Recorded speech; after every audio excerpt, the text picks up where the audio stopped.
Today we're really getting into it.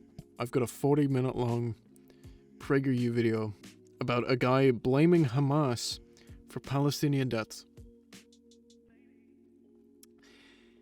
Yeah, we're really getting into it today. I've stayed fairly quiet on YouTube and Twitch and whatever in regards to what's going on in Palestine. I've not been quiet about it at all on Twitter, so if you really want to see me go off, check out my Twitter, because that's where it's happening. UK's Colonel Kemp blames Hamas for Palestinian deaths. Every single death is the direct responsibility of Hamas.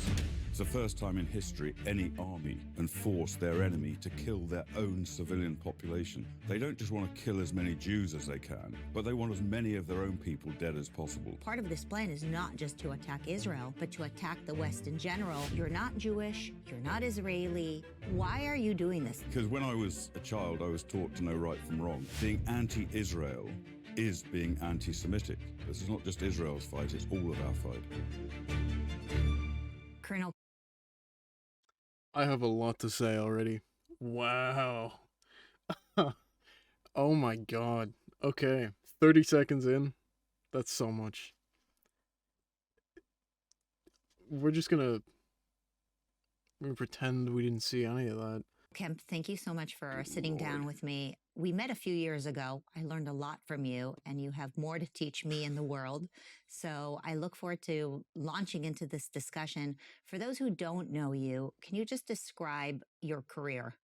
Yeah, well, thank you very much for inviting me to PragerU, one of my favorite organizations in the world. And it's a real pleasure to be here. I was in the British Army for 30 years, and I basically left school one day in high school and joined the army the next day. And I served in Northern Ireland, where we had a 30-year-long terrorist campaign in Afghanistan, in Iraq. This is gonna be a tough one. We're a minute and 15 seconds in. I left school. I immediately joined the British Army and then served in Northern Ireland.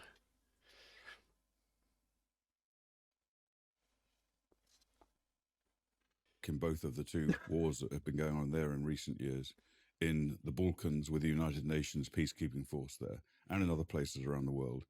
And after I finished my fundamental military service, I worked for about 5-6 years, still in the army, for the Joint Intelligence Committee, which is part of the Prime Minister's office in the UK, and my focus then was on international terrorism. What brought you to Israel? I remember hearing you give a very interesting speech to the United Nations. What led to that speech?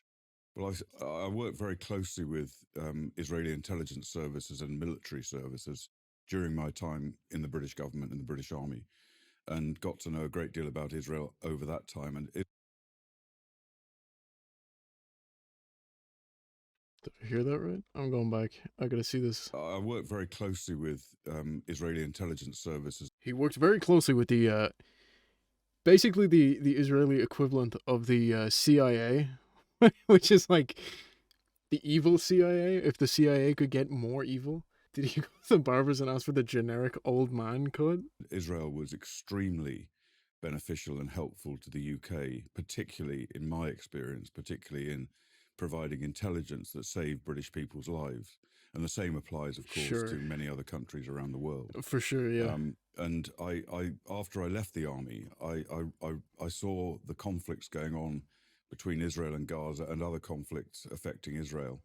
And I saw all the lies that were being told in the media, in the universities, in the United Nations and elsewhere. And I had the ability, from my own experience and from my knowledge and deep knowledge of Israel, to counter that, to tell the truth about Israel rather than just The he has not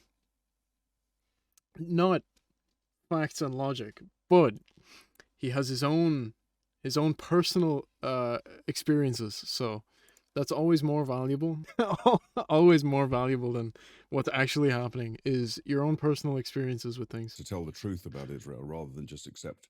And of all course, the that is lies. And so the I spent truth. quite a lot of time over the many years now spending time in Israel, meeting Israeli soldiers, Israeli commanders, politicians, and with my own eyes viewing Israeli military action on the front lines. Why are you so interested in Israel? Are you Jewish, or do you have like Israeli ancestry? Or, I mean, I guess the obvious question is, are the Israelis paying you to be a mouthpiece for them? Absolutely. Well, I get accused all the time of being in the pay of Mossad on social media.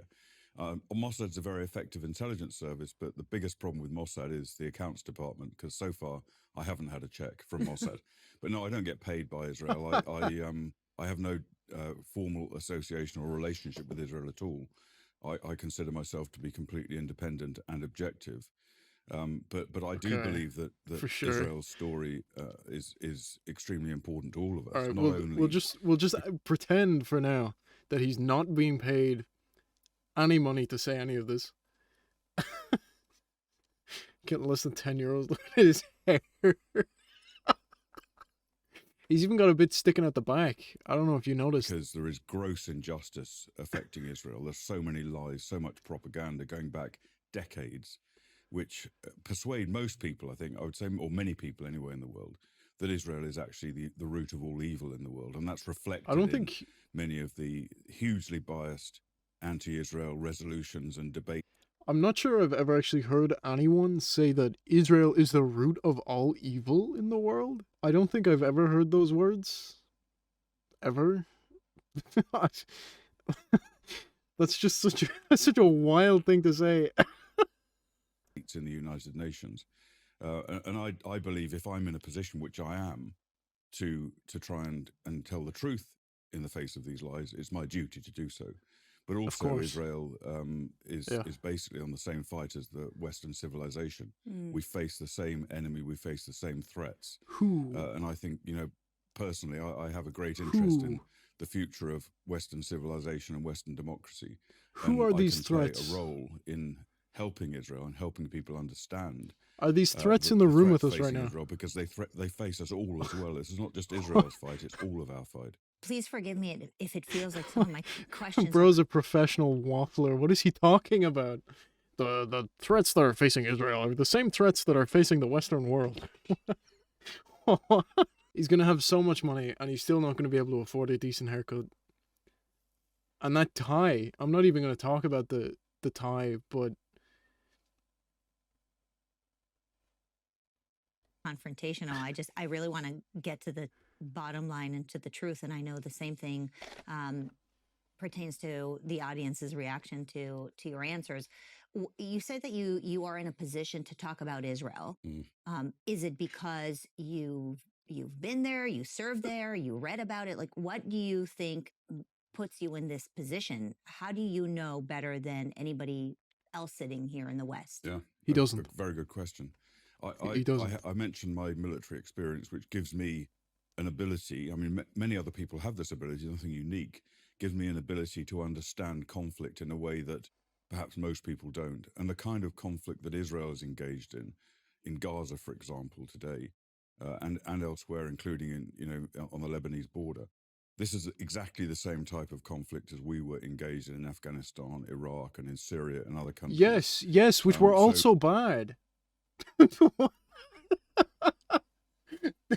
They were also bad. Yes, this is exactly like if Afghanistan is like... I think he forgot to bring his script with him. He's gone completely off whatever his script says. That's the first thing, that I have that depth of experience to be able to apply and understand what's going on in Israel. And secondly, I've spent so much time there. And just recently I spent 3 months in Israel, from a couple of days after the massacre on the 7th of October. And in that time, I spoke to many IDF soldiers and commanders, to political leaders.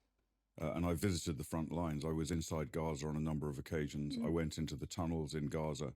And I saw with my own eyes exactly what the IDF is doing. And that kind of experience really puts me in a position where I can say, it is not true that Israel is deliberately killing, deliberately targeting innocent civilians. It is simply not true. I wouldn't be able to say Okay, so while he was on the front lines, he saw them using white phosphorus on civilian areas, which can actually burn through bone and can reignite after being treated. That sounds to me like they are deliberately targeting civilians. He saw them shooting at Israeli citizens who were hostages of Hamas while they were waving white flags. He saw the idea of shooting them on the front lines, but of course that's not deliberately targeting civilians. he saw them bomb a refugee camp with over 1 million people in it, but of course we have to remember that they are not deliberately targeting civilians. It just so happens that the civilians are in front of Hamas. And of course, the white phosphorus and the shooting of people who are surrendering and bombing hospitals and schools and refugee camps is the way to get is the way to get to Hamas. So far we've got that he worked with the evil CIA and he was on the front lines and he saw with his own eyes that the IDF is not doing anything wrong. As so many people say the opposite, if I hadn't seen it myself. What is the West, possibly the East as well, but particular here in America and Europe, what are we getting wrong about the Israeli-Gazan conflict? Oh, this is going to be Well, great. it's a terrible conflict. Of course it is. It's a terrible conflict. Mm. And it has resulted in a very large number of deaths of civilians inside Gaza, as well as Hamas and Islamic Jihad terrorists and other terrorists in Gaza. So it is a terrible conflict. And I can understand why people looking at their screens, whether it's on mainstream or social media, and seeing the death and suffering of civilians, I can understand why people are absolutely horrified by that. But As they the should be. reality is, all of this, every single death, and I include the deaths of Hamas fighters, I include the deaths of Palestinian civilians, of Israeli soldiers, of Israeli civilians, every single death is the direct responsibility of Hamas, not of Israel, of Hamas. That's what I was waiting for. How about the Palestinian civilians living in the West Bank? Not on the Gaza Strip, but on the West Bank, which does not have any Hamas control over it at all. Hamas does not exist there. So what about the Palestinians that are dying in the West Bank? That would be my question in response to that. He probably has an answer for that as well. I'm going to keep watching. I'm going to see if he actually Hamas says is trying anything to about that. maximize the deaths on both sides. They don't just want to kill as many Jews as they can, and that's laid down in their charter as well as the words of their leaders and in their actions that we can observe. But they want as many of their own people dead as possible.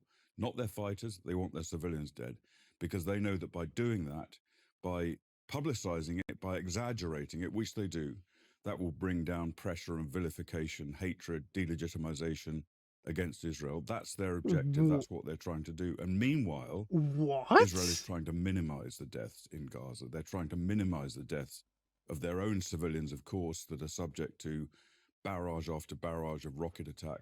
They're trying to minimize the death of Palestinian civilians. They're trying to be very precise in their targeting to kill as many of the terrorists as they can while preventing the deaths of innocent civilians.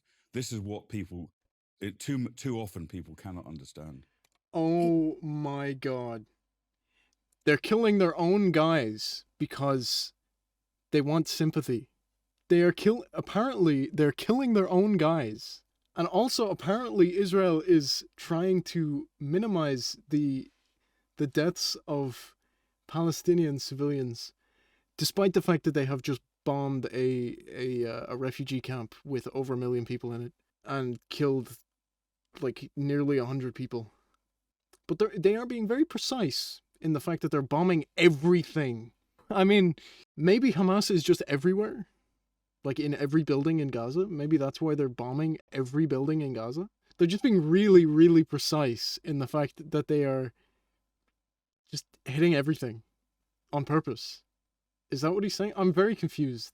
I feel like this guy just kind of went on the first day and said, okay, yeah, it looks like they're not bombing everything yet, so they're not bombing anything. When was this? 6 days ago. So yeah, this was after Israel bombed the refugee camp. What do you mean? You're saying that essentially the Gazans who elected Hamas, right? They elected Hamas Sorry? to lead them, are jeopardizing their own lives, right? Is that What? Oh my god. This is like the worst interview I've ever seen. She's just like agreeing but worse. It's like if someone says something and you're like, that's not good enough, I'm going to make this worse. That's what she's just done. basically what you're saying? They're using their own people as human shields? Absolutely. The Hamas want their own. It's the first time. If you call Hamas an army, which I don't really, but let's say for the sake of argument, it's the first time in Well, they're not, history any but army has deliberately tried to lure and force their enemy to kill their own civilian population. okay. First time in history that it's happened. Why? Why would they do that? I'm very confused why he thinks that, especially considering he's saying it's the first time in history. It's like, why would you say that? Yes, it's the first time in history that this has ever happened, but believe me, this is definitely why it's happening. It just doesn't make sense, man. What the fuck? That's what they're trying to do. And yes, the people of Gaza elected Hamas many years ago, and since then, Hamas has ruled with a rod of iron over Gaza, a really terrifying, oppressive regime against the people there. But partly because of that, but due to other factors as well, and mainly due to decades and decades of anti-Israel indoctrination and education in the UN-run schools in Gaza, Hamas enjoy a vast level of support among the people of Gaza. Although I think that perhaps when the smoke settles and when the dust settles, I think that might change a little bit and people realize what Hamas has brought to them: death, destruction, horrors that they never imagined, brought by. Considering that Israel is the one that is bombing the shit out of them, I don't think the Palestinians are going, oh my god, I can't believe Hamas are bombing us like this. I can't believe Hamas are keeping us in an open air prison and not letting us cross the border and bombing all our refugee camps. I don't know how he's saying these words, and like, as they're coming out his mouth, he's not going, oh my god, this sounds so stupid. Like, how is he not thinking, I'm such a moron, as he's saying these things?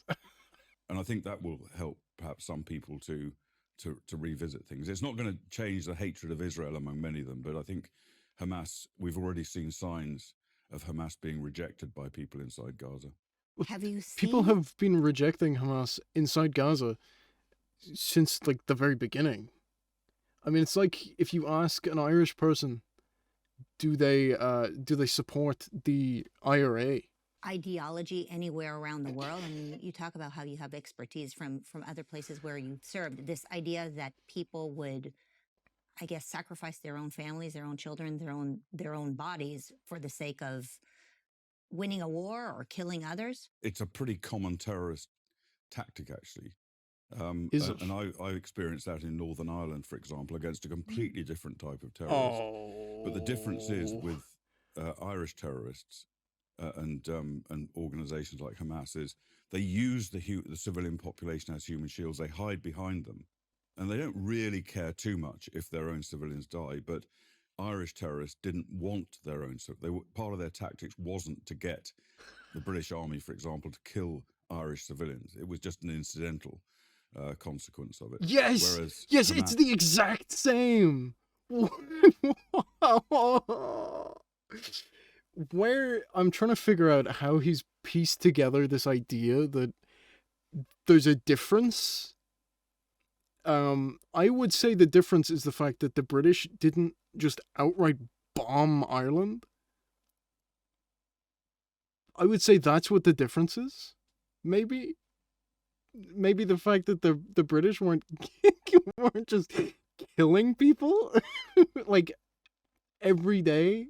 and that has applied in other conflicts as well. For example, in Afghanistan, the Taliban and Al-Qaeda, other terrorist groups in Afghanistan and in Iraq were adept at using human shields. But again, they didn't necessarily want the enemy, the British, the Americans, other allies, to kill their civilians, but they didn't mind if they did. And they also, like Hamas, tried to exploit that. But they used schools, hospitals, mosques, other protected sites to fight from, to store ammunition in, to set up as command and control centers. I'm back again. The IDF is using a shopping center as a military base, an occupied, like, fully open shopping center. They have a military base in the middle of it. Critics of Israel would say that people who lived in Gaza have been experiencing life of an open air prison. And they feel like there's nothing else they can do but jeopardize their own life, put their, sacrifice their children in order to free themselves from this life, this terrible prison that they're living in. What else they could do if not to use their own bodies? They have no other resources to speak out. What are your I wouldn't thoughts quite on that? say that. Yeah, that's a common view, and that is the product of Hamas and Hamas supporters' propaganda, because it's simply not true. In 2005, Israel withdrew from Gaza, basically they set up a two-state solution. So you had Gaza self-governing without any Israeli presence, without any Jews living there, without any IDF presence. And instead of trying to turn that into a flourishing, prosperous state, which it could have done, because it would have had enormous assistance from Israel and from the Western world and the Arab world, Hamas decided to turn the Gaza Strip into a base for attacking Israel. And they started very soon after they took control, they started firing barrages of rockets at Israeli civilians. They dug tunnels underneath Gaza, and in some cases with the aim of bringing them out inside Israel to attack Israeli civilians. They basically set it up as a war machine. And in light of that, Israel had no choice other than to impose a blockade on the border of Gaza, on the sea border, to prevent weapons to be used against it from being brought in, and to prevent suicide bombers coming out of Gaza to attack Israeli civilians. So this is, and equally, something people forget as well, is that Egypt, on the southern border of Gaza, did the same thing. Egyptians set up the same barriers as Israel had for the same purposes. Except Egypt didn't start bombing Gaza. What?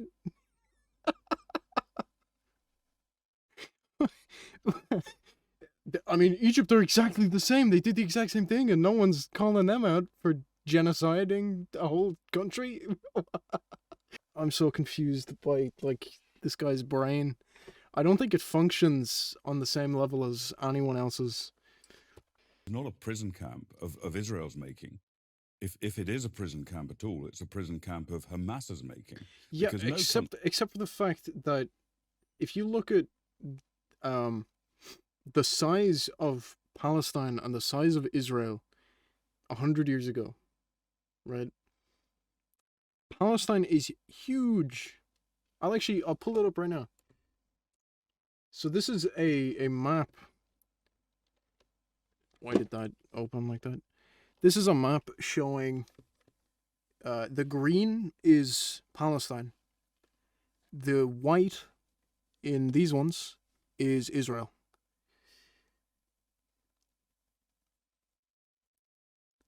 It's just crazy that, oh my God, why would the Palestinians feel threatened by the presence of Israeli citizens and the IDF, even though they're not in Palestine?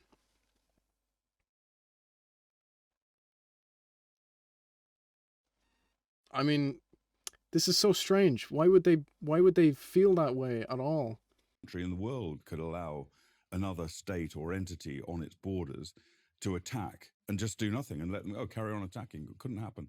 And everything, all the terrible living conditions that Gazans have lived in, which, by the way, were not universally bad, were down to Hamas deciding to use this as a base for attack against Israel. Really? So some would say that Israel... Oh my god, I feel like I'm pausing every like 10 seconds in this video. It's nuts. Um, if the reason why they are living in poor conditions is because of Hamas, then why is it that Israel controls their electricity and their water supplies? And why is it that as soon as like this whole thing kicked off back in October, Israel cut off the water and electricity to Gaza, um, and very well, not actually very recently, but relatively recently, there has been no electricity, um, so that Palestinians can't even like charge their phones to communicate with anyone outside of Palestine. But that's Hamas's fault. That's Hamas's fault. All these Palestinians into this corner, this small space called Gaza, where they don't have an airport and they don't have, Yeah, the same resources that other countries would have in order to that's true. basically flourish and land on their own feet. And so that has led people to get so angry and feel so desperate that all they could do was elect a government like Hamas, whose role is to basically attack Israel.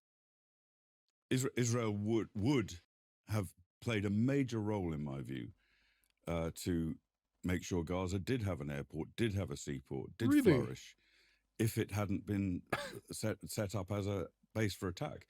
So Of course. It's really pretty much the same thing I was saying before. Of course. All of these people in a small area of Gaza, the small area of Gaza, could have lived a very, very nice life. I'm sure they could have done, if they hadn't decided to adopt the course of terrorism.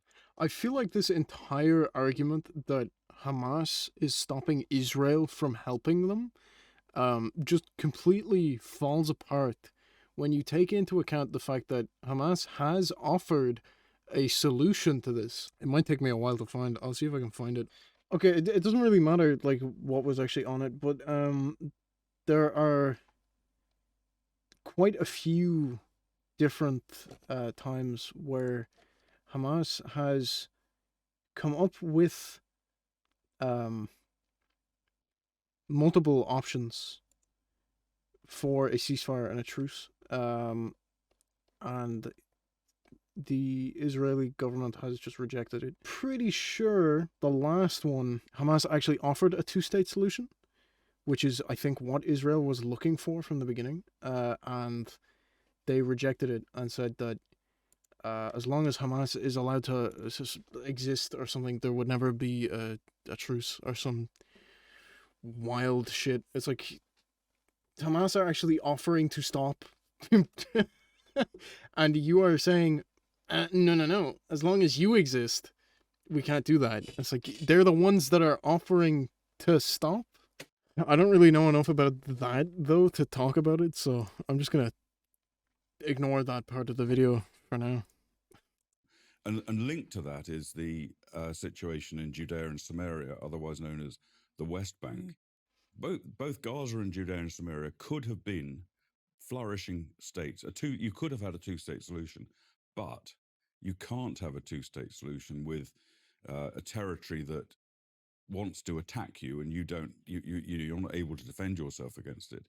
And you can't have a two-state solution with a people that don't want two states. The objective of Hamas, and equally the objective, not so openly spoken, of the Palestinian Authority, of Fatah, the PLO, is the elimination of Israel. It's not a two-state solution.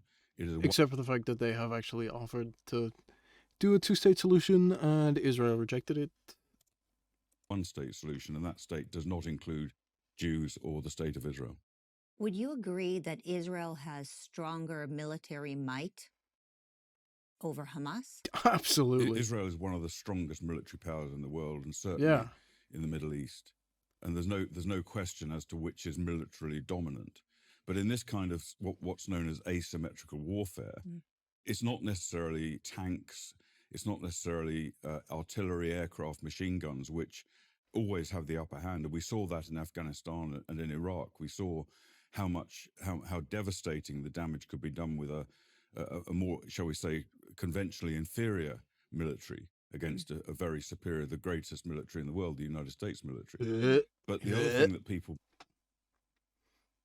That's disgusting, hearing those words. The greatest military in the world. The United States military. It's like, that's not something to brag about. That's terrible.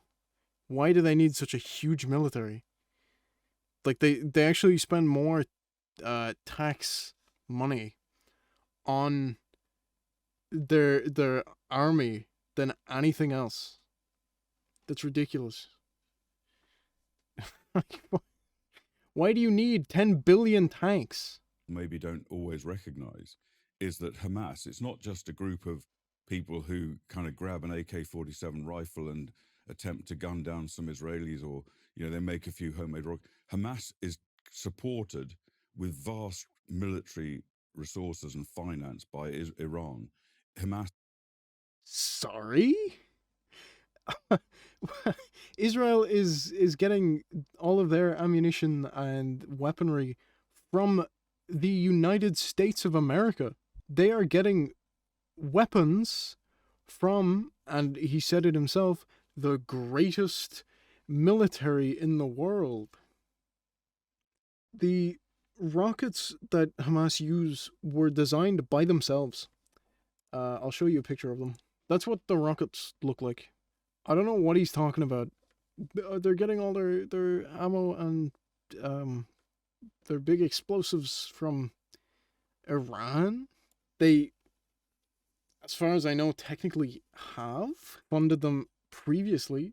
I don't think there's any actual clear evidence that suggests that they are currently funding them and giving them weapons. Like Islamic Jihad in Gaza as well, these are proxies of Iran. So Israel, when it's fighting Hamas, actually is not fighting just Hamas, it's also fighting Iran.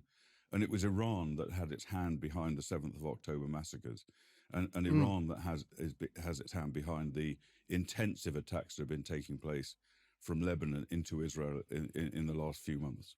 So what is your response to the accusation against Israel that they're using excessive force and that there should be a proportionate response to white the phosphorus. attacks? That's all you have to say. I can tell you from my own extensive experience of Israel over the years, and particularly my direct experience in the last few months, that Israel is not using excessive force. It's using very, very major force, but that's not force that is kind of something they don't have to do. Since when is war criming, actually committing war crimes, not excessive force? It is, like, by definition, excessive. It is very excessive. It is a crime. It's illegal. They are doing illegal things. They're using white phosphorus. They're bombing refugee camps. They bombed the hospital. They attacked a hospital before that. They, I'm pretty sure, bombed a school. It's like, that is extremely excessive. You cannot justify these things. It's like, it's not justifiable. That's crazy. Have to use that in order to root out a threat to their own people. And they're very, very careful about how they use that force. No, they're not. They have very strict rules of engagement. They operate under the rules of war. No, they do not. No, they do not. If they operated under the rules of war, there would not be a court case against them. The International Court of Justice, I believe. There is actually a International Court of Justice case against Israel for genocide, which is, I believe, if I if I think hard enough, I believe that might actually also be a war crime. That's crazy. I'm just gonna have to pull this up because, like, this is not careful. This right here is not them being careful.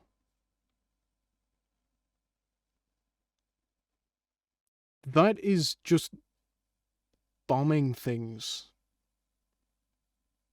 just whatever they see, like if they see movement, they bomb it. That's what that looks like. They are not being controlled at all with their extremely excessive force. They are just bombing things. If anything moves, it's gone. That's basically what's happening here.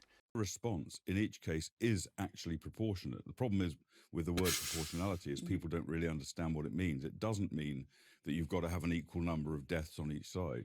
It means that under the laws of war, it means that you should not use force excessive for the military objective you need to achieve if civilians might die in the process. Which is So exactly what they're doing. I mean, if you just look at, for example, at the actions the IDF take, they have very good intelligence on the target. It's not perfect because nothing ever is on their targets, and they focus. No, they don't. No.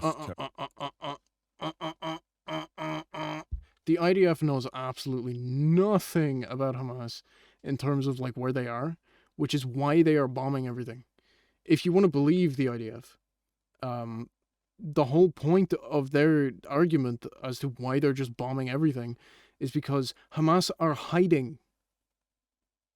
So if they had good intelligence on where Hamas was, they wouldn't have to just bomb things. I feel like this is a very easy thing to just figure out. I don't know like what the point of this guy saying all this is. The worst part is the comments of the video. I will be having a look at those once I'm done, because I had a very, very brief look, and oh my god. Terrorist targets. They try to avoid civilian targets. They've tried to move civilians out of a combat zone by dropping millions of leaflets, by making millions of phone calls, sending millions of text messages. Really? And not only indicating that people should leave an area under attack, but that they should, where they should go to, where they're going to be safer, and what. Yeah, here's the problem with that, is that you're dropping leaflets that say, we're going to bomb you, move. Even if you tell them where to go, like, they're going to be out on the street. They're not going to have a house. Like, imagine where you're living right now. You get a leaflet in through your door saying, we're going to blow up your house. Move. Does that make you feel any better about the fact that your house is about to be blown up? Does that make it any better that the people that have told you that your house is going to be blown up are blowing up your house? Does that mean that if you die in your house because, oh my god, they just blew up your house, but hey, they dropped a leaflet, does that make it not killing people? They should take. These measures are far greater than any other army has ever used in the history of warfare to try and protect the lives of innocent civilians in the combat zone. And at the same time, they've been doing their best to get humanitarian aid into Gaza. And the current restrictions on humanitarian aid for Gazan civilians are not coming from Israel. Israel has basically opened the gates. It's controlling and checking stuff going in. But the restrictions on humanitarian aid today are those of the UN and aid agencies' capability of delivering it. So everyone points. That's a wild thing to say. That's nuts. How about this one? This one's fun. Israeli forces fired on a United Nations convoy carrying vital food supplies in central Gaza on February 5th before ultimately blocking the trucks from progressing to the northern part of the territory where Palestinians are on the verge of famine, according to documents shared exclusively by the UN. No one in the convoy was hurt, but much of its contents, mainly wheat flour desperately needed to bake bread, were destroyed. Tracing the strike offers a window into the major challenges that humanitarian efforts face in getting aid to Gaza's more than 2 million people, nearly 85% of whom are internally displaced amid Israel's nearly 5-month bombardment of the Strip. A convoy that had food on it heading to the northern parts of the Gaza Strip. That convoy on its way in what we call the middle areas, it got hit. One of the trucks carrying supplies was hit by Israeli naval fire. That was said by Juliet, I don't know how to pronounce that second name, Touma? Touma. who's the Global Director of Communications for UNRWA, is the United Nations Relief and Works Agency. So basically, they shot the shit out of a out of a out of a food convoy on the way to Gaza. So yes, the limitations are Israel. They're stopping trucks. There was a video that went around of the IDF sitting on the road in front of a food truck on the way in, and not letting it pass, and laughing about it. That was shared in their like private Telegram thing that they have going on. The IDF, believe it or not, have a private Telegram group where they share all this kind of stuff. So that's pretty wild. But what do I know, right? I wasn't in the military, unlike this guy. This guy knows everything. He was on the front lines, so he knows that the IDF are not doing anything bad.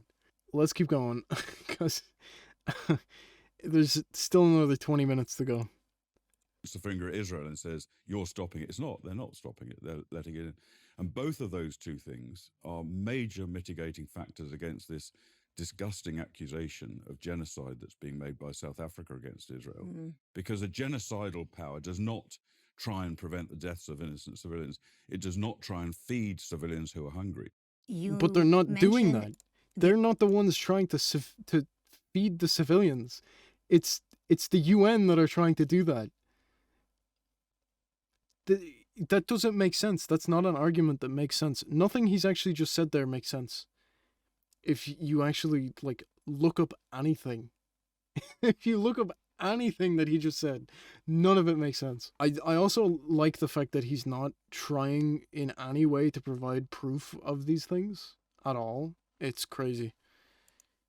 The Iranians and their agenda using basically Hamas as proxies. I also know that you're part of an international group with other leaders, military leaders who are involved in, I guess, fighting this war of ideas or the propaganda, but I'd imagine that you are studying what is happening geopolitically around the world. How concerned are you about Iran, and what do you believe are the Iranians' aspirations? Is it only Israel? Is it the rest of the world? Why are they doing this? Iran wants to dominate the Middle East, and that's why Saudi Arabia and other Arab countries in the Middle East are so terrified of Iran, because they know that Iran has ambitions against them. And it's not just a theory that Iran has orchestrated attacks, for example, attacks by the Houthis from Yemen against Saudi Arabia and against the UAE. These are under the direction of Tehran. And what these Arab countries want, above all, is they want Israel to destroy Hamas, because that they recognize is a blow against Iran, which threatens them all. So they might say something else publicly, but countries like Egypt, Jordan, the UAE, Saudi Arabia, other Arab countries, behind the scenes, they are rooting for Israel. In public, they're saying something different. My source? Bro, trust me. Just trust me. I do military things. I don't need a source. This is like very similar to when people are talking about like a flat earth idea, and you have to like say, so you think NASA is lying. Oh yeah, sure. What about all of the other, all of the other agencies that are independent from NASA around the world that are also saying the Earth is round?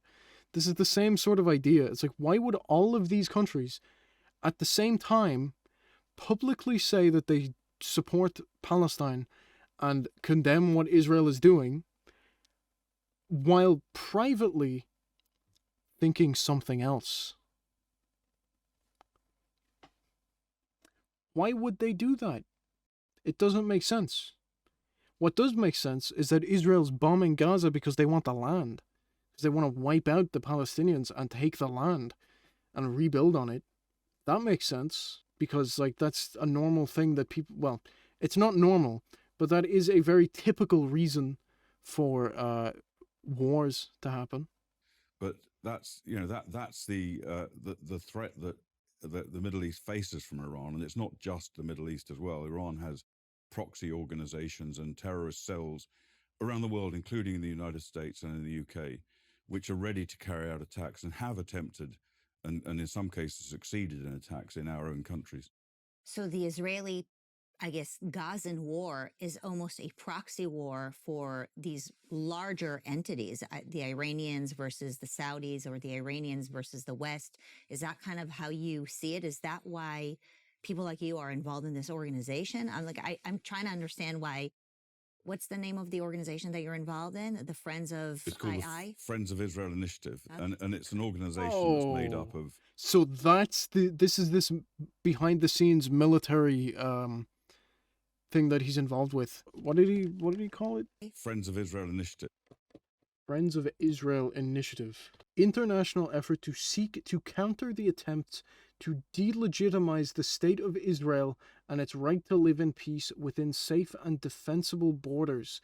Initiated and led by former Prime Minister of Spain and People's Party leader Jose Maria Aznar.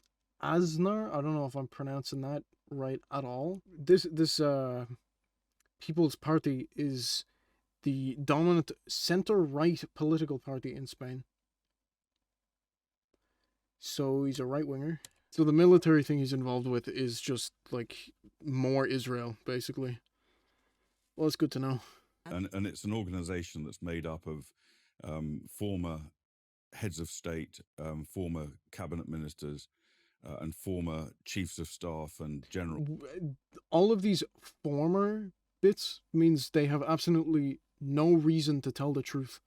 Even more so than like if they were still working in these jobs, they would still not have a huge reason to tell the truth, but now they have even less of a reason to tell the truth.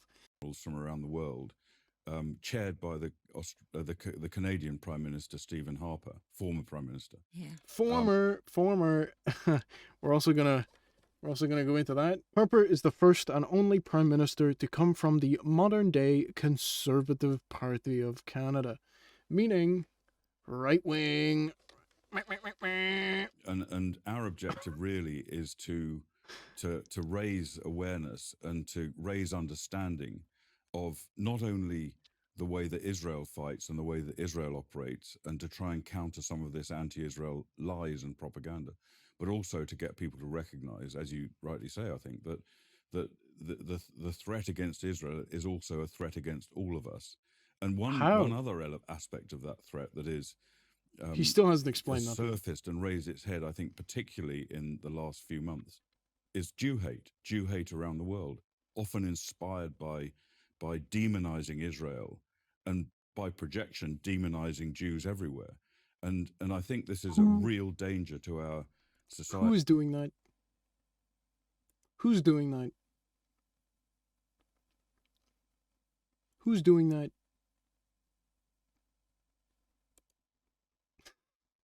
Because there's probably a very small, very, very small minority of people who already did those things, who are now saying, yes, I don't like Israel.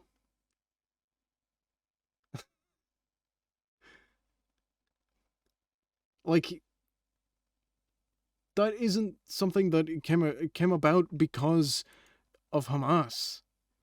It's nothing to do with Hamas. That's just people who don't like Jewish people. I mean, if you really wanted to go down that road of ridiculous thinking, like you would say, oh well, Hamas was actually responsible for the Nazis. And one of the targets of these campaigns of Jew hate it's not really so much Israel. It's branded as Israel, but it's against the Jews in America, the Jews in Britain, the Jews in other European countries, in order to intimidate them not to support Israel. Because, of course, Jews in different Western countries are among the strongest, probably the strongest support of Israel. They need to try and undermine that. And that's why they're so active Iranian sponsored in many cases. They're so Did active he on just wait? university Oh, I campuses, have to actually go strongest back. support of Israel. They need to try and Israel because, of course, Jews in different Western countries are among the strongest, probably the strongest support of Israel. What about the Jewish Voice for Peace group?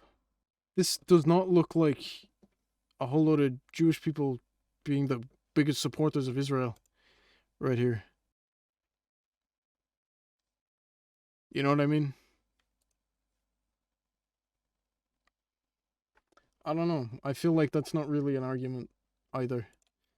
But whatever. They need to try and undermine that. And that's why they're so active. Iranian sponsored in many cases. They're so active on university campuses, at the United Nations, in high schools, in human rights organizations, and so many other places. And it's, I think I would say it's an obligation on us all, not just Jews, but on people like me who are not Jewish, on our governments, to stand up against this and fight against it. Because not only is it demonizing the Jews in our societies, it is also a direct attack on Western democracy. And it's deliberately How? so. This is not kind of a byproduct of it, it's deliberately so. And I think we all have a duty to try and counter that. I recently attended an event with Club Z in Los Angeles. I attended a conference of teenagers, high school students, who are Oh God, I feel who were bad for them. preparing Jesus. to try and counter and fight this this scourge of anti-Semitism disguised as anti-Israel activism. And Okay, well these are that's kids. a different thing though. That's a different thing. Anti-Semitism under the guise of anti-Zionism is a completely different thing to hating Israel or condemning Israel is anti-Semitic. Those two things are entirely separate, and I don't know how he's like even relating those two things in his head. They are completely separate from one another. That's just insane. Age between about 14 and 18 who are standing up themselves and fighting the fight. And to me, they're absolutely inspirational. The group that I spoke with, that I met with, is called Club. Americans call it Club Z. We Brits call it Club Z, but it means the same thing. But they were inspirational. I was inspired by watching these kids in the same way and talking to them in the same way as I'm always inspired by watching soldiers in battle. And it is kind of like a military campaign. Then That in itself is very bizarre. Inspired by soldiers in battle? Why? They're just dudes with guns shooting other dudes with guns for no reason. Because they're told to. Why is that inspiring? That does not seem inspiring at all. I hope they're not going to get involved in having to deal with violence against them, but certainly countering the propaganda. And they serve as an example to all of us. We should all follow their example, these young kids' example of standing up for what's right. Yeah, it's war of ideas, and it's pretty scary. Do you I mean, think if he wants to really go into the whole idea of people outside of Israel and Palestine being attacked or whatever, I don't really know exactly what he was trying to say there. But, like, there were so many American Palestinians being attacked. I believe there was actually someone killed. I'm gonna make sure I'm getting this right. Yeah.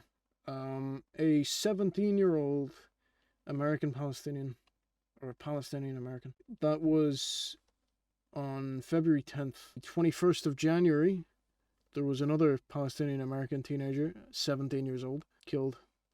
being anti-Israel is anti-Semitic? I mean, people separate that. They say, well, I have friends that are Jewish and I love Jews, but I don't think that Israel has the right to rob the land from the Palestinians, let's say. Yeah, people say all that stuff, but of course, anyone who understands the reality knows that Israel has never robbed any land from any Palestinians. Of course, it's part of the propaganda campaign that's been going on since at least the 1960s and possibly before that as well. Really? But the direct answer to the question that you asked me is being anti-Israel is being anti-Semitic. You can be In what opposed to way? Israel's specific policies. You can be opposed to various other aspects of what Israel is and stands for, in the same way as you can to the United States of America or Britain or other countries. But if you oppose Israel, if you oppose the existence of Israel, then that is anti-Semitic. It's the one Jewish state in the world. Why would you be opposed to the Jewish state because it's a Jewish state? You can oppose its policies, but if you say from the river to the sea, Palestine will be free, what you're saying is the elimination of the Jewish state. And that's such a fucking weird interpretation of that. That is so bizarre. That's actually like ridiculously out there. I'm having so much fun. There's 10 minutes left. I'm gonna try and get through the rest of these 10 minutes, but if he keeps coming out with like crazy shit like this, I'm actually just gonna stop watching because this is ridiculous. that's what people chant. That's Hamas's motto. That is pure, undiluted anti-Semitism spelt out in Hamas's charter, spelt out in Hamas's actions, which is supported by, in some cases unknowingly, but in many cases knowingly, supported by all these people on university campuses, at the United Nations, in human rights organizations, and plethora of other places. We're about 30 minutes into this interview, and I bet you that the comments on YouTube and people watching are something like, who is this Colonel Kemp? I bet you Jews are paying him to speak. And so I want to give you a chance to answer because I know the comments are already piling up. Is somebody paying you? Why are you doing this? You're not Jewish. You're not Israeli. Why are you doing this? This is obviously not in vogue. What you're saying is clearly not in vogue. Yeah, because when I was a child, I was taught to know right from wrong. And I was also taught that if I had the capability of standing up against things that were wrong, for example, at school against bullies, and this is what this is a bullying campaign against Israel. Against I have a responsibility Israel? to do that if I can. Sorry. He is saying the idea of saying that Israel is committing a genocide and doing bad things is bullying Israel. Now that makes sense. That makes sense. What? If I was walking down the street and I saw an old lady getting kicked to pieces on the ground, I'd go and help her. I Yes, that old lady is the Gaza Strip. That old lady is the Gaza Strip. Israel is not getting kicked to pieces. They are practically untouched. Eyes closed. And that's what this situation is. It's the same, very much the same sort of thing. And as to I'm being paid by Israel, I've been, as I mentioned, I've been in Israel for the last 3 months. No one has paid me a penny for doing that. I have never received a penny from Israel. I'm not in the pay of the Zionist entity. But I know what you're saying. And I've been accused in the United Nations by the Palestinian ambassador of receiving $50,000 from the Zionist entity for making a speech supporting what Israel was doing, telling the truth about it, what Israel was doing. But I know what you're saying, and I'm going to get on my social media feed, I'm going to do exactly the same thing. I get it every day. Who's paying you? Why are you doing it? Because many people out there, the haters, I think, can't understand that any decent human being, if they have the power to do so, would stand up against what's wrong. Many people out there, the haters, I think. The haters. The haters. What do you mean by that? What do you mean by that? The haters. Are you telling me that the people who are going onto your social medias and asking why you're telling all these lies and just being a puppet for Israel, essentially, asking you why you're doing it and how you're getting paid, all of that, they're just haters? They don't like you as a person specifically. That's why they're asking all those questions. Yeah, I'll also mention, I don't know if you know this, but there's something really interesting that I learned over the last few months, and that is there are at least 60,000 bots that have been created by the Iranians on social media. And so oftentimes when you or I will post something that is pro-Israel on social media, you'll see all these like free Palestine, flag, flag, flag, flag, Yeah, flag. yeah, A lot of these posts are not made by real accounts. yeah. Oh Apparently my over god, a year where's ago, the source for that? I need a source for that.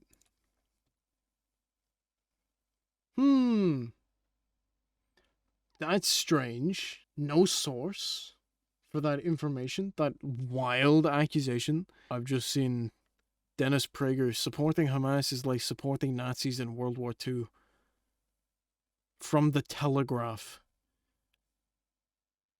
the Iranians started planning this and they actually created 60,000, at minimum 60,000, that's how many they've been able to identify so far, fake accounts that go and post.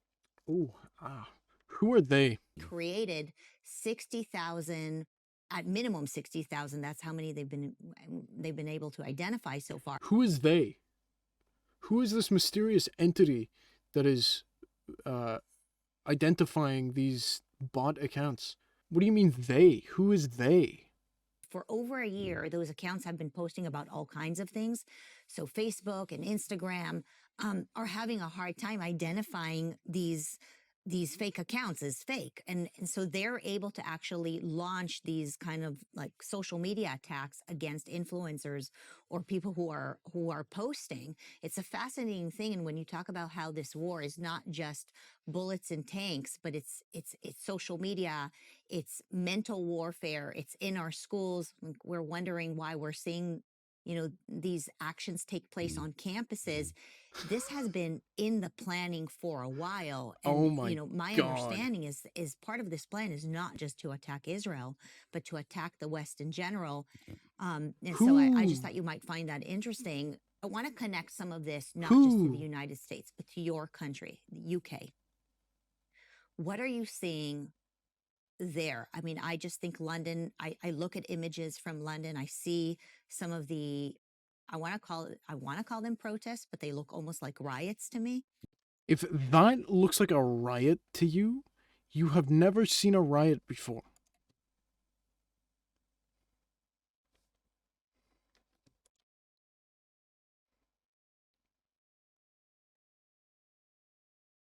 You have genuinely never seen a riot before if you think that this is what a riot looks like. Yeah, and what we're seeing in the UK is an enormous rise in Jew hate and in anti-Israel activity. It was very predictable because the ground has been prepared for many years now, and we've seen it every time there is a conflict involving Israel.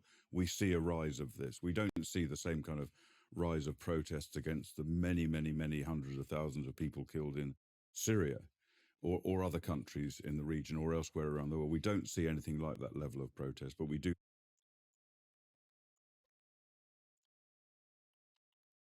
Would this be the multi-sided conflict in Syria? Involving various state-sponsored and non-state actors? The one that isn't a completely one-sided war that is essentially a genocide against innocent people? Because there's like a whole bunch of people fighting. Whereas the Israel-Palestine thing is Israel bombing civilians.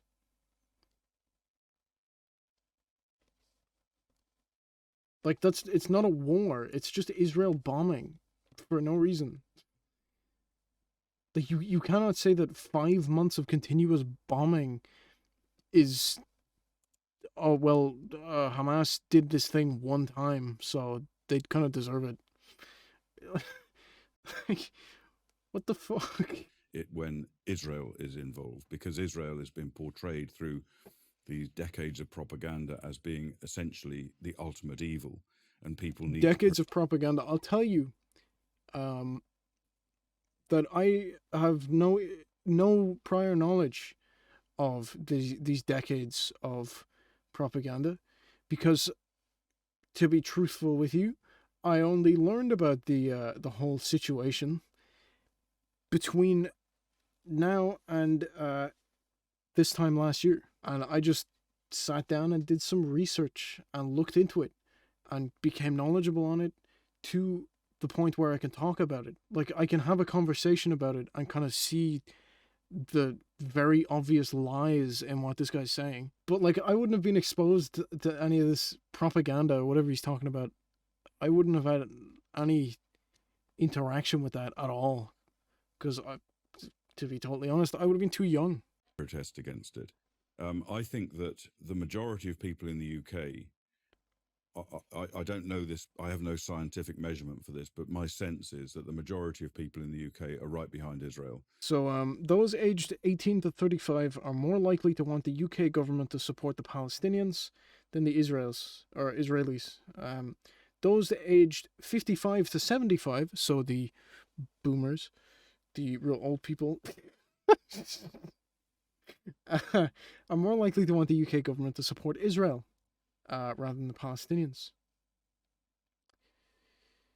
So that is interesting, which is crazy. I don't know how. If you check any polls about Ireland, when it comes to which side the majority of people in Ireland support, I think it's about 70% of the population that have been polled responded by saying that Israel's response is disproportionately severe, and that was in December last year. And the Irish government is and has been from the beginning supporting of Palestine. It's just crazy how the UK wouldn't be, especially the older people. It's just crazy considering the history between Ireland and the UK. It's such a strange coincidence. I can't believe it. Minority are the ones that you see on the streets. They're the ones that are protesting. They're the ones that are demanding the annihilation of Israel by chants like "From the River to the Sea." They're demanding violence against our own country as well as Israel by calling for jihad in Europe and for an intifada, which means a violent uprising. But these people are a minority. Most people, I think, most decent, ordinary people in the UK and other countries, they understand the reality. Where are these people? Who are these people who are asking for more terrorist attacks? I don't think I've seen any of that at all. That's a very bizarre claim, but okay. And they stick up for you don't see them physically sticking up for it because they don't want to necessarily bring down on themselves the kind of hatred and the social media action and all the other stuff that we've been talking about. But I think the majority are there or thereabouts, and that is despite the very heavy anti-Israel bias that we see in the UK in our broadcast media, particularly BBC, Sky News, ITV, Channel 4. These are the main 4 news stations in the UK. They are all heavily biased against Israel. As they should be. And of course, on the university campuses, we see the same thing. We see professors, we see activists, many people being paid specifically to do this. Paid? Stirring up hatred. Paid to do this. Oh my God, the projection. He's projecting so hard. Oh my God. I can feel it actually coming out of my screen. That's crazy. He's saying people are being paid on university campuses to say these things. Despite, like, I did just have a look at a poll there that said that people under 55 are more likely to support Palestine. So I would assume the majority of people on those campuses might maybe be in that age group of people that actually support Palestine. Would that be wild to say? Would that be a bizarre, strange, unusual thing to say? Against Israel, against Jews, and the Jews are afraid of it, and understandably so. Many Jews that I know in England are actively thinking about Bro doesn't know a packing up and leaving single. the country. He does not know a single Jewish person. I can almost guarantee that. They've lived in all their lives because of the spread of Jew hate. And one thing I would say about this, I believe that it's the responsibility of our governments to actively oppose this measure. And one of the ways they can do that is to make sure the truth is told about what is happening in Israel and Gaza and other related conflicts in the Middle East. They were very effective, our government, certainly in Britain, very effective in explaining to the people of our country why they needed to stand up and support financially, militarily, support Ukraine against Russian aggression. They were very effective. Yes, because Ukraine and Palestine are in the same category. That's so bizarre. How can you? What?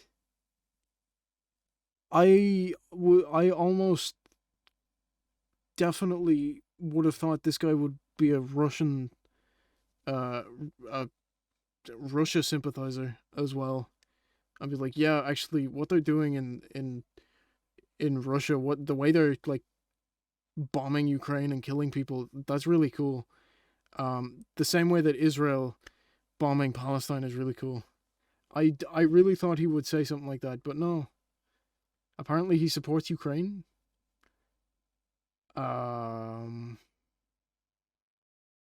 Okay. That's very strange. At that. I was in Ukraine just before I went to Israel this time, and I recognized the many similarities, including the Iranian-supplied drones being fired by the Russians at the civilian population in Ukraine. And I then went to Israel and saw Iranian-supplied rockets being fired at the civilian population inside Israel. And which rockets, brother? I pulled up a picture of the rockets that they're using. These are the rockets that Iran have. Do you see this? If Iran was supporting Hamas and sending them rockets, they would not they would not look like this. What do you mean? Government is willing, happy, and enthusiastically explaining why we have to stand up against aggression in Ukraine, but they are very much less effective in explaining that in relation to Israel, and I think they need to be, and it would make a difference. How would the groups that are calling intifada in the UK, how are they speaking about the United States? Well, I think you'd find, and it applies also, I think, to similar groups in the US. You find that those people who demand the destruction of Israel also are opposed to the United States. A rule of thumb, I think, which is quite useful, is it doesn't apply to everyone, but in many cases, if you hate Israel and you oppose Israel, you hate and oppose the United States of America as well. And of course, many people actually attack Israel because they see Israel as being a proxy of the United States. They can't attack the US. It's beyond all that. They can attack it on social media, but you can be much more effective, I think, at attacking what is seen as Israel as the US proxy in the Middle East, which is Israel, in these people's views. Possibly the hardest question, but final question: where do What? What? There's no way he's not getting paid for this, man. You would not act this absolutely moronic in an interview if you weren't being paid to do it. That's crazy. That's crazy. Oh my God. we go from here? Well, it's a very good question, and it is a hard question. But I think if you're looking specifically at the Gaza conflict, I think Israel continues to wage this war, which is an absolutely essential existential war for Israel, continues to wage it until Hamas as a threat has been eliminated. Some people say that's not possible. I believe it is possible. And then Israel has to figure out what to do with the Gaza Strip after Hamas is gone. So that's the Okay, so first of all, does this guy actually think that Israel just bombing things is a good way to get rid of Hamas? Because, like, surely if, say, you are a Palestinian living in the Gaza Strip and you see an IDF soldier shoot a member of your family and then say, oh, well, that member of your family was actually Hamas. Do you think that you, as that person, would then go, oh my god, Hamas is so evil. I can't believe they would do that. Oh my god, the IDF are our saviors. No, I would say you'd be more inclined, actually, to support Hamas in that sense. That, like, you've just seen a soldier come out of nowhere and shoot someone that is your family member, and then say, oh, they were Hamas. And that's on a really, like, minuscule scale. Now imagine your entire town got bombed. the kind of immediate problem that is faced by Israel from this conflict. And I think that it's going to need permanent Israeli security presence, the IDF, inside the Gaza Strip in the long term. Then, of course, and we haven't got time to get to it, but we then have the brewing conflict on the Lebanese border by the other. So he is saying that the solution is a one-state solution where Palestine doesn't exist, and it is just Israel. That's essentially what he's saying.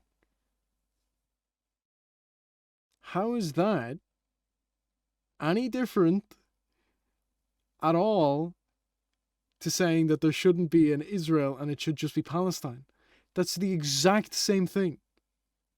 Essentially the exact same thing. That is crazy. That's crazy.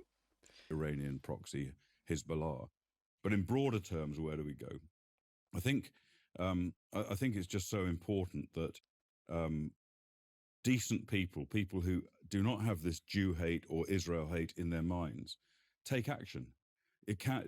This narrative, the anti-Israel narrative, is very, very strong. Very strong. It's almost unbeatable now after decades of being built up. But it can be beaten. But it can only be beaten if many more people see the truth, understand the truth, and are prepared to make a stand against it. And there's no sign that's about to happen, unfortunately.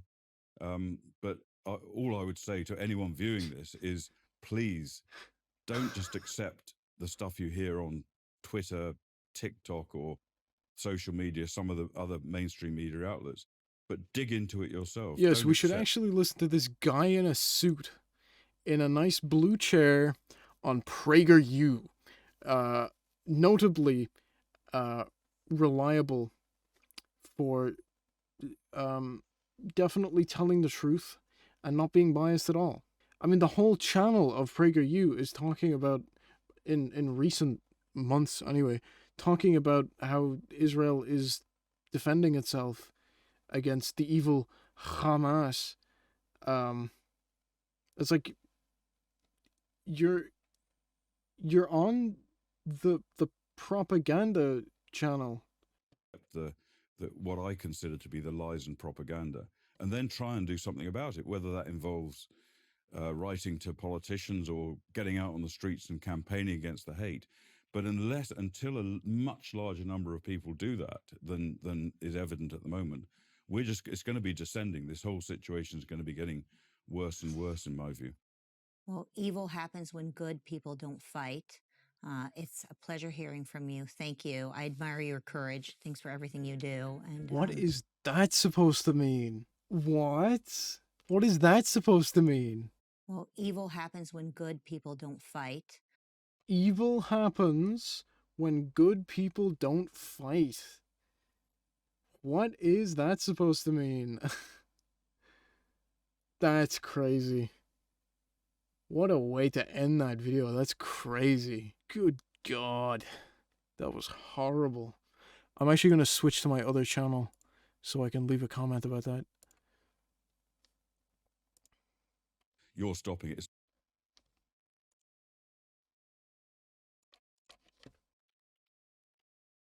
I guarantee this comment is going to get deleted within a day. Because it is PragerU.